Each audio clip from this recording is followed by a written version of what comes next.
All right, let's start. Operation Crossroads. In the summer of 1946, the United States detonated 2 atomic bombs over a lagoon in the Marshall Islands. 42,000 military personnel stood on the decks of observation ships and watched the sky turn white. The official purpose was science. Proof that modern navies could absorb a nuclear strike and keep fighting. What the official record never fully addressed is what happened to the men ordered to clean up afterward. Before Crossroads, the atomic bomb existed in the public imagination as a weapon of instantaneous destruction.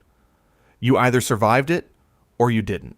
The idea that radiation could linger, could soak into steel and rope and wood, could enter a man's body quietly and begin its work over years rather than seconds, was not part of the public conversation.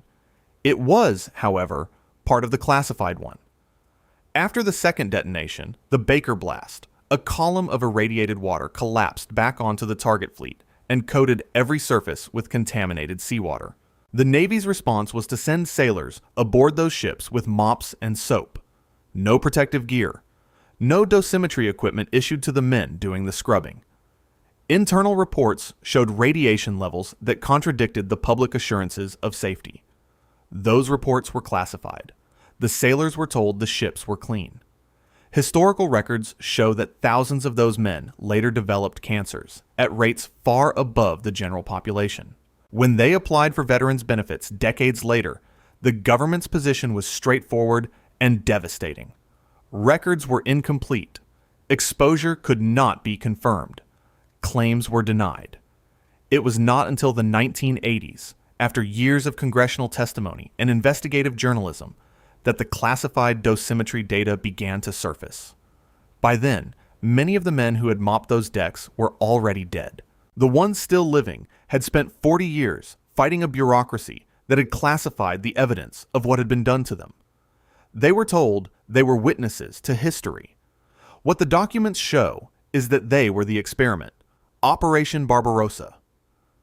On the 22nd of June, 1941, at 3:15 in the morning, 3 million German soldiers crossed into Soviet territory along a front stretching 1,800 kilometers. It was the largest land invasion in human history. The Wehrmacht rolled through the Soviet defensive lines so quickly that entire armies ceased to exist in days. By the end of that first catastrophic summer, the Germans had captured approximately 3.3 million Soviet prisoners of war. That number is where the official story tends to stop. What happened next is where it gets darker. Soviet military doctrine under Stalin had never seriously planned for the possibility of mass surrender. The Red Army's regulations assumed soldiers would fight to the death or die trying. When reality produced 3 million prisoners instead, Stalin's response was not to negotiate their treatment. It was to erase them from Soviet identity entirely. Order number 2. 170, signed on the 16th of August, 1941, declared that any soldier who allowed himself to be captured was a traitor to the motherland. Inside the German camps, the conditions were deliberately lethal. Unlike Western Allied prisoners, Soviet POWs were granted no protections under the Geneva Convention, which the USSR had not signed. They were housed in open fields through the Russian winter, fed starvation rations, and worked to death.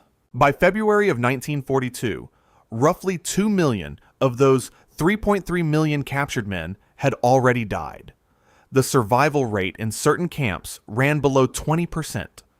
The men who somehow endured the camps, who outlasted the cold and the hunger, and made it to liberation in 1945, returned home to find that survival itself was the charge against them.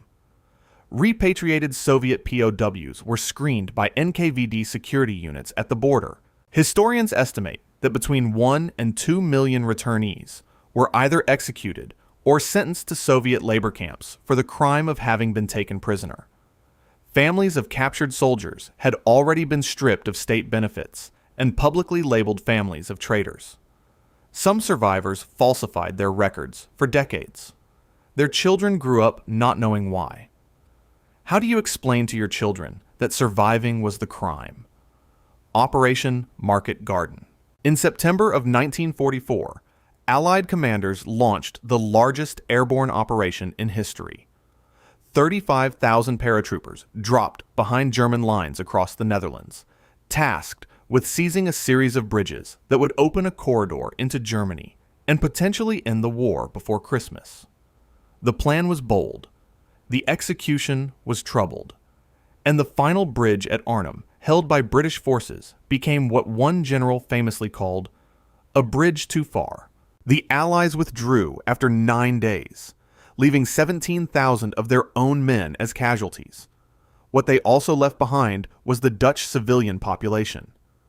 Before Market Garden, the Netherlands had been under German occupation for 4 years.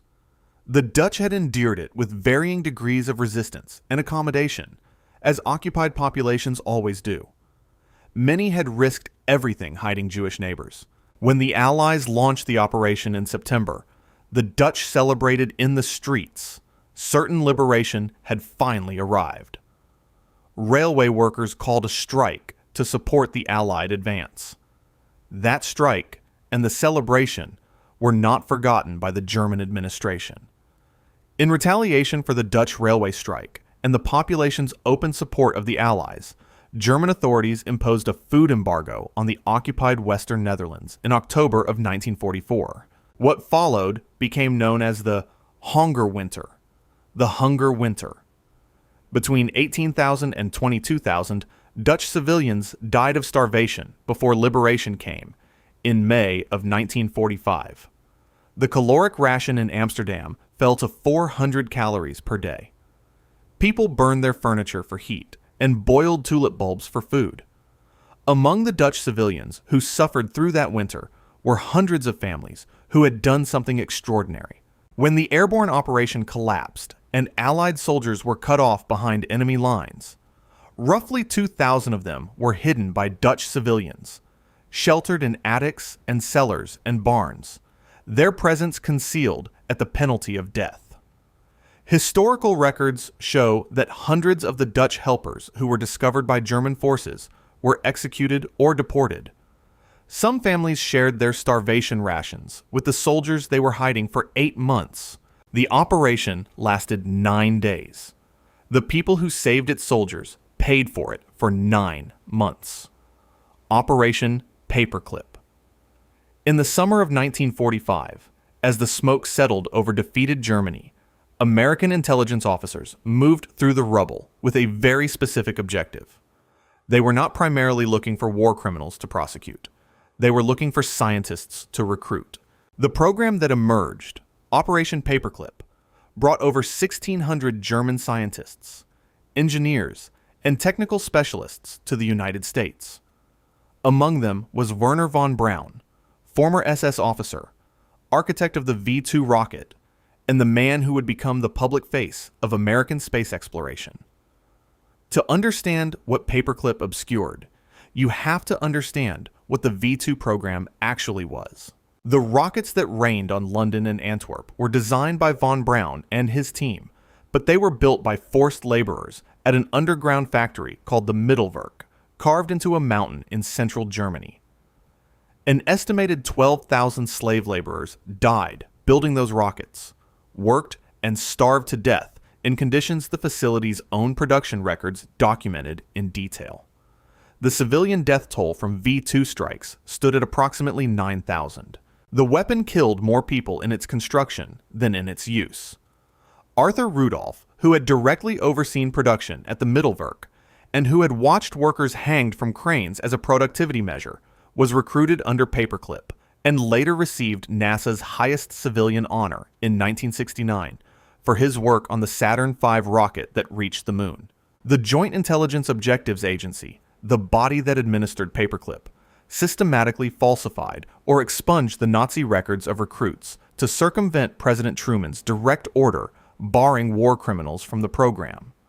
According to investigative journalist Annie Jacobson's documented research, the State Department raised ethical objections repeatedly and was overruled each time. Those objections were classified along with everything else. The surviving forced laborers who built von Braun's rockets with their bodies received no recognition, no compensation, and no acknowledgement for decades. When von Braun accepted a standing ovation at Cape Canaveral, the men who had built his first rockets were not in the room. Many were already dead. When the rocket finally reached the moon, whose hands were really on it? Operation Ajax. On the 19th of August, 1953, the democratically elected Prime Minister of Iran, Mohammad Mossadegh, was overthrown in a coup. CIA officer Kermit Roosevelt Jr., grandson of Theodore Roosevelt, had spent months on the ground in Tehran, engineering the operation with an initial budget of approximately $1 million in bribes and hired agitators. The Shah, Mohammad Reza Pahlavi, was restored to power. The Anglo-Iranian Oil Company, which Mossadegh had nationalized 2 years earlier on behalf of the Iranian people, got its contracts back. The United States called it a victory for stability. Before the coup, Iran had been a functioning parliamentary democracy. Mossadegh had been named Time magazine's Man of the Year in 1951. His nationalization of Iranian oil was popular domestically and legally sound. The British, who stood to lose their oil monopoly, had lobbied Washington aggressively for intervention, framing Mossadegh as a communist threat. The actual Communist Party in Iran had opposed him. The framing was effective anyway. With the Shah reinstated, the Savak secret police was established and trained with direct CIA assistance. Over the following 2 decades, Savak became one of the most feared internal security services in the world, responsible for the torture of tens of thousands of political prisoners. Its methods were documented by Amnesty International throughout the 1960s and 70s. The Carter administration continued to support the Shah regardless, describing Iran under his rule as an island of stability. That description did not survive 1979, when the Islamic Revolution swept the Shah from power and Iranian students stormed the American embassy. They published something extraordinary alongside their political grievances. CIA documents recovered from the embassy, painstakingly reassembled by hand after being fed through shredders, confirmed in precise detail what the United States had denied for 26 years. The hostage crisis, the revolution, the fall of the Shah, and the documents reassembled from shreds all trace a direct line back to one morning in August of 1953. They didn't just overthrow a government. They wound a clock that is still ticking. Operation Condor. On the 25th of November, 1975, the intelligence services of 6 South American military dictatorships signed a secret agreement in Santiago, Chile. Argentina, Bolivia, Brazil, Chile, Paraguay, and Uruguay agreed to share surveillance files, coordinate kidnappings across national borders, and return political dissidents to their home countries for interrogation. The program was called Operation Condor. Declassified State Department cables show that the CIA provided technical support, training, and the communications infrastructure that linked the network together. What followed was one of the most systematic programs of political murder in the Western Hemisphere. The scale is difficult to absorb as numbers. Historians estimate 60,000 political killings, 400,000 imprisonments, and 30,000 forced disappearances in Argentina alone. The word the dictatorships used for what they did to those 30,000 people was desaparecidos, the disappeared, people who were arrested, tortured, and killed with such procedural completeness that no body was ever meant to surface. No record was ever meant to confirm what had happened. Operation Condor's agents operated not just in South America, but in Europe, carrying out assassinations in Rome, Paris, and Madrid.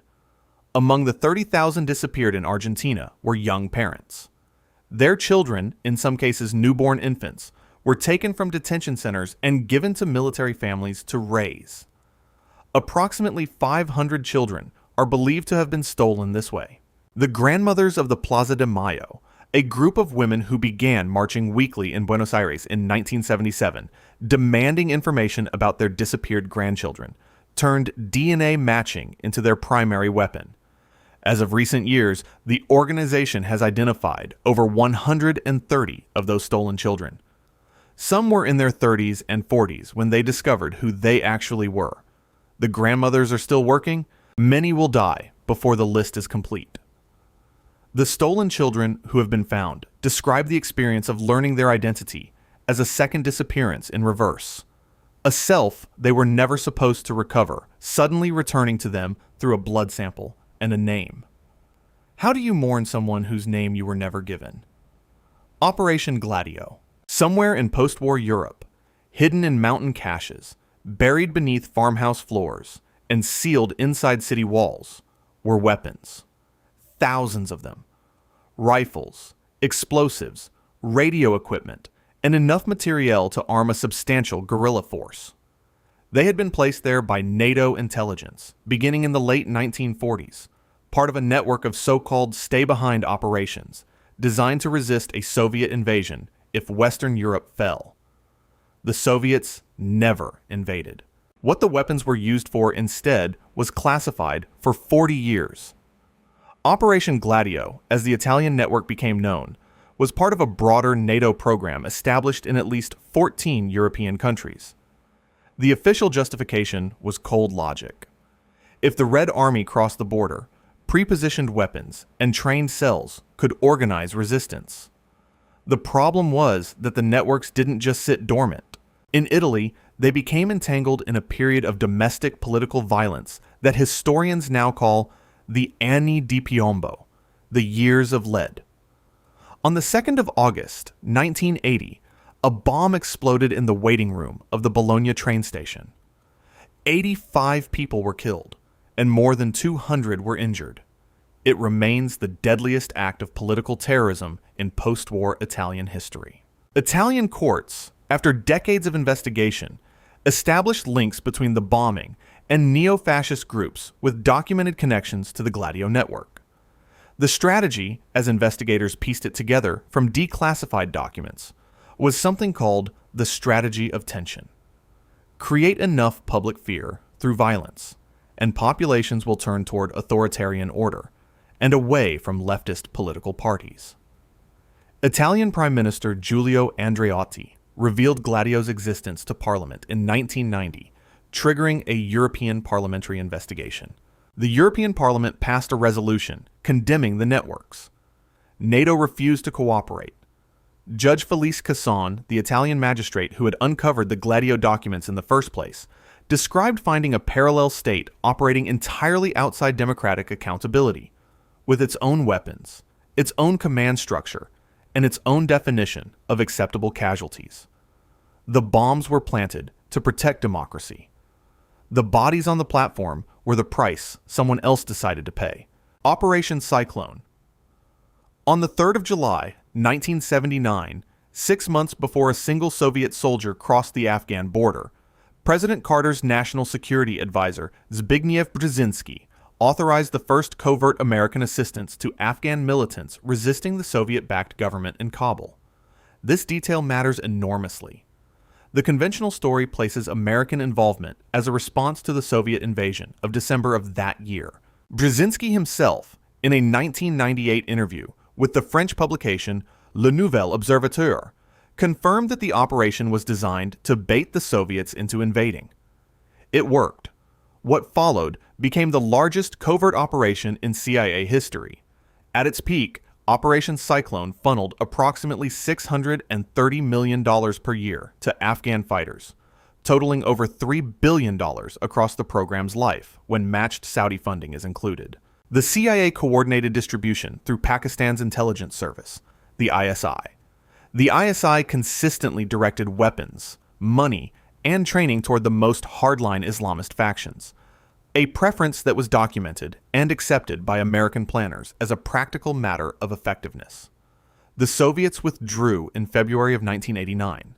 The United States essentially ended the program at the same moment, leaving Afghanistan with no functioning central government, a landscape controlled by armed warlords, millions of displaced civilians, and enough weapons to sustain decades of further conflict. The Taliban emerged from that landscape in 1994. Al-Qaeda had been building its infrastructure in Afghanistan throughout the 1980s, in some cases using networks that had grown alongside Cyclone's operations. Many of the specific weapons supplied during Cyclone were never recovered.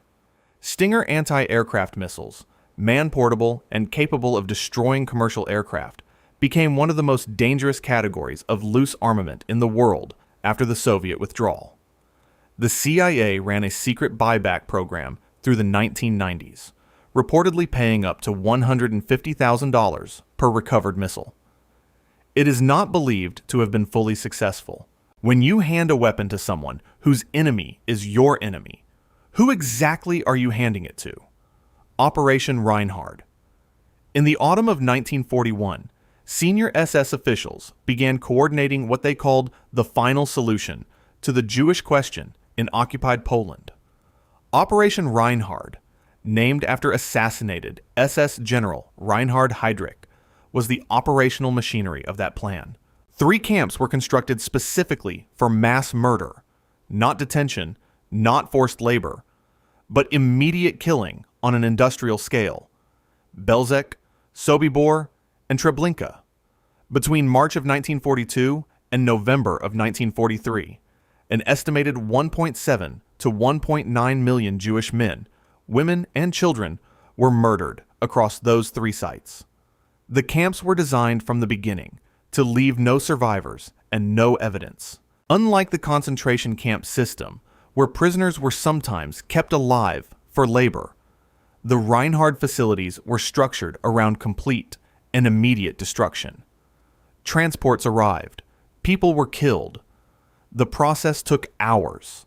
The camps were deliberately built to be invisible, hidden in forests, far from urban centers, with their operations concealed through coded language in all official correspondence. At Treblinka alone, where between 700,000 and 900,000 people were killed in 15 months, the confirmed survivor count stands at approximately 50 to 67 individuals.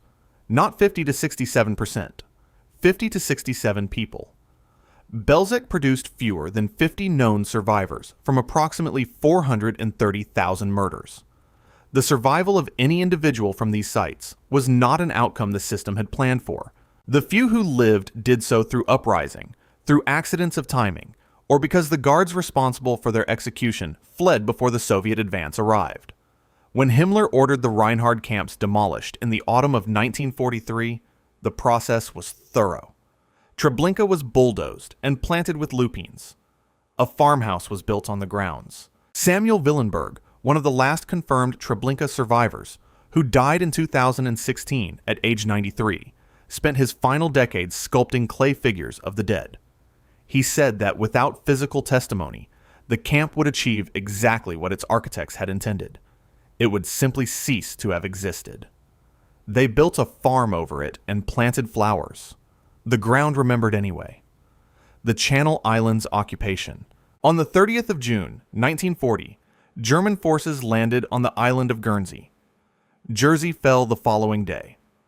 For the first time since the Norman conquest, enemy soldiers occupied British soil. The British government had made a deliberate strategic decision not to defend the islands. A decision made quietly and not fully communicated to the 60,000 civilians left behind. For 4 years and 10 months, the only British citizens to live under Nazi occupation endured what mainland Britain was spared. Before the occupation, the Channel Islands were a quiet corner of British life. Farmers, fishermen, small towns. The German military administration that arrived was initially described as correct in its conduct, meaning it followed its own rules. But the rules that were applied to the islands were German rules. The Nuremberg racial laws were introduced. Jewish residents were required to register. Their businesses were marked. Their movements were restricted. These were British subjects, holding British identity documents, now subject to legislation that classified them as subhuman on British soil. At least 5 Jewish residents of the Channel Islands were deported to Nazi concentration camps and murdered. More than 2,000 Channel Island residents, overall, were deported to internment camps in Germany over the course of the occupation, transported for offenses such as owning a radio or making an anti-German remark. In addition, the German military brought forced laborers to the islands to construct fortifications, Soviet prisoners of war, Spanish Republicans, and others, who died on British soil building defenses for the Reich. Historical records confirm that hundreds of those laborers perished under conditions that qualified as lethal by any standard. When liberation came in May of 1945, British officials chose a deliberate policy of reconciliation over investigation. The files relating to wartime collaboration on the islands were sealed. People who had registered their Jewish neighbors with German authorities, who had reported hidden radios, who had informed on resistors, returned to their communities without formal reckoning. The sealed records were not declassified until the 1990s. If liberation means returning to live next door to the person who gave your name to the Gestapo, what exactly were you liberated from? Operation Keel Haul. At the Yalta Conference in February of 1945, as Franklin Roosevelt and Winston Churchill negotiated the post-war world with Stalin, a secret agreement was signed that has never appeared in most history textbooks. All Soviet nationals encountered by Allied forces were to be returned to the USSR. Not asked, not offered the choice, returned. The program that carried out that agreement was called Operation Keel Haul, and it transferred an estimated 2 to 5 million people back to a government that had already declared them traitors by the fact of their capture or flight. The people caught in this agreement were not a single category. Some were Red Army soldiers who had surrendered or been captured by the Germans. But many were civilians who had fled during Stalin's collectivization campaigns of the 1930s, or during the purges. Some were white Russian émigrés who had lived in Western Europe since the 1920s and held no Soviet citizenship at all. Some were stateless. The legal basis for returning them was, even by 1945 standards, paper thin. The political basis was simpler. Stalin had demanded it. Roosevelt and Churchill had agreed. The returns were not always peaceful. Documented eyewitness accounts describe Allied soldiers using rifle butts and clubs to force screaming civilians onto Soviet trains. At Lienz, in Austria, in June of 1945, British forces deceived a Cossack community of approximately 45,000 people by telling the officers they were invited to a conference with British commanders. When the officers arrived, they were arrested. Their families and communities were then loaded onto trains by British soldiers and handed to Soviet forces. Women threw themselves and their children into the river rather than board. Those who crossed the border faced execution or gulag sentences. Alexander Solzhenitsyn documented the fate of the returned prisoners in the Gulag archipelago with the precision of a man who had seen the system from the inside. British officer Lord Bethell later wrote that soldiers who participated in the Lienz handover were haunted by it for the rest of their lives. One described it as the worst thing I have ever done. Julius Epstein, the American journalist who investigated the operation, was stonewalled for years. Army records on Keel Haul were classified until 1990. They had survived the Gulag, survived the war, reached the West, and the West picked them up and mailed them back. Unit 731.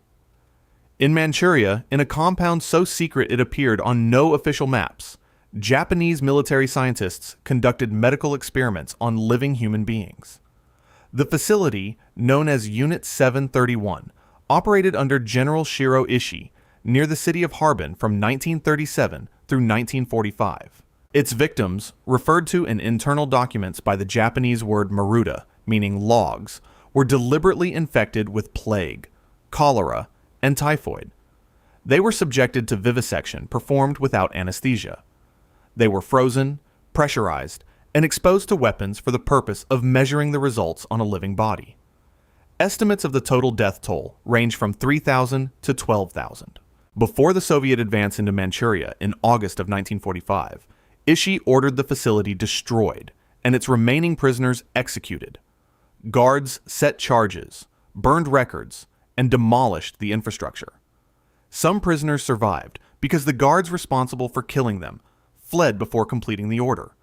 They emerged from a facility that officially did not exist, bearing injuries and conditions that could not be explained by any record the Japanese government was prepared to acknowledge. What happened next is where the operation's legacy becomes almost incomprehensible. American military officials, led by MacArthur's headquarters, negotiated an immunity agreement with Ishii and his senior staff in 1947 and 1948. In exchange for the experimental data, every member of Unit 731 was granted protection from war crimes prosecution. Unlike the Nazi doctors tried and hanged at Nuremberg, not a single Unit 731 scientist faced a tribunal. The agreement was classified. It remained classified until American Army documents were finally declassified in 1993. The biological warfare data was funneled into the American research program at Fort Detrick, Maryland. The research, bought with thousands of lives, entered American military science without attribution, without acknowledgement, and without any recognition of the people whose bodies had produced it. General Ishii Shiro died of throat cancer in 1959 in Tokyo, at home, in his bed. Chinese survivors and families of victims filed multiple lawsuits against the Japanese government across the following decades. Japanese courts, as recently as 2005, acknowledged the facts of what had occurred while denying state liability. The research notes survived. The researchers survived. The only ones who were never supposed to survive were the ones who did. What connects these 12 operations is not geography or era or the scale of violence, though the violence was enormous. What connects them is a specific and recurring mechanism. The survivors were produced by systems designed to eliminate them, and then became inconvenient to the official story of what those systems had been for. The atomic veterans were inconvenient to the narrative of American nuclear mastery. The Soviet POWs were inconvenient to Stalin's mythology of total resistance. The Dutch helpers were inconvenient to the clean story of Allied liberation. The paperclip laborers were inconvenient to the story of scientific progress. Every entry on this list follows the same pattern. The operation had an official purpose, and the survivors of its real costs were written out of the record wherever possible. Some were classified out of it. Some were simply never written in. History is not only what happened, it is also what the people who controlled the record decided to keep. The survivors in this video survived twice, once physically, and once against the version of events that was built around them. If any name on this list was new to you, share this with someone who should know it. Drop in the comments which entry you think history has most deliberately buried, and tell us why. Every perspective matters, and the archive grows with every voice added to it. These stories were not supposed to reach you. The fact that they did means the record is still being corrected. Subscribe and stay with us while we keep correcting it.